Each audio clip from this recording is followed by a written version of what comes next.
Referee সরাসরি ক্যামেরার দিকে তাকিয়ে বুক ফাটা কান্নার সাথে বলেন, আমাকে ক্ষমা করে দিন। আমি যা করেছি তার জন্য আমি সারা জীবন নরক যন্ত্রণা ভোগ করব, কিন্তু বিশ্বাস করুন আমি নিরুপায় ছিলাম। আমাকে ওপর থেকে কঠোর নির্দেশ দেওয়া ছিল, যেভাবেই হোক স্পেনকে ম্যাচ জেতাতে হবে। আমি শুধু সেই নির্দেশ পালন করেছি মাত্র।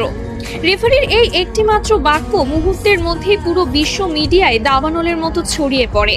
সারা বিশ্বের ফুটবল বোদ্ধা থেকে শুরু করে সাধারণ ভক্তরা রীতিমতো স্তব্ধ হয়ে যান।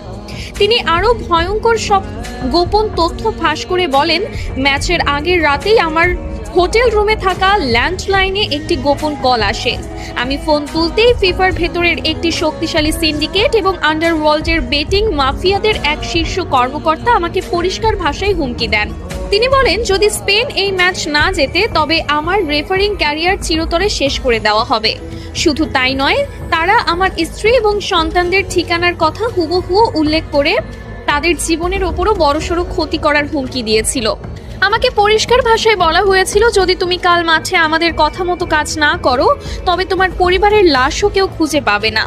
ইউরোপিয়ান ফুটবলের ওই কালো টাকার সিন্ডিকেট কোনোভাবেই মেনে নিতে পারছিল না যে লাতিন আমেরিকার একটি দল টানা দুবার বিশ্বকাপ নিয়ে যাবে।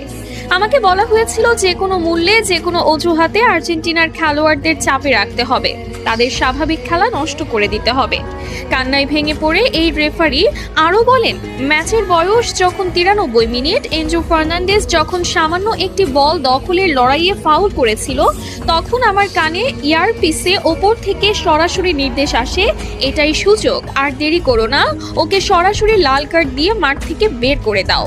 আমি নিজে মাঠে দাঁড়িয়ে অত্যন্ত কাছ থেকে দেখেছি, ওটা কোনোভাবেই লাল কার্ড দেওয়ার মতো অপরাধ ছিল না।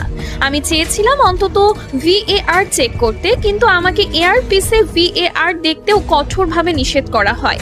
যখন আমি পকেট থেকে লাল কার্ডটি বের করছিলাম তখন আমার হাত থরথর করে কাঁপছিল। এনজো যখন অবাক দৃষ্টিতে আমার দিকে তাকিয়েছিল তখন আমার মনে হচ্ছিল আমি মাটির নিচে মিশে যাই। 10 জনের আর্জেন্টিনা যখন বীরের মতো লড়ছিল, ডি পল আর ম্যাক অ্যালিস্টাররা যখন নিজেদের শরীরের শেষ রক্তবিন্দু দিয়ে স্পেনের একের পর এক আক্রমণ ঠেকাচ্ছিল, তখন আমি নিজেই ভেতর থেকে কুরে কুরে খাচ্ছিলাম। আমি স্পেনের অনেক বড় বড় ফাউল ইচ্ছা করেই এড়িয়ে গেছি, কারণ আমার ওপর নির্দেশ ছিল প্রতিটা 50-50 ডিসিশন স্পেনের পক্ষে দেওয়ার। অতিরিক্ত সময়ে যখন স্পেনের ফেরান তোরেস গোলটি করলো, তখন স্টেডিয়ামের স্প্যানিশ ভক্তরা উল্লাস করলেও আমার বুকের ভেতরটা অপরাধবোধে ভিন্ন হয়ে যাচ্ছিল। চরম আক্ষেপের সুরে রেফারি আরও বলেন, ম্যাচ শেষে যখন দেখলাম লিওনেল মেসি মাঠের মধ্যে বসে শিশুর মতো কাঁদছে,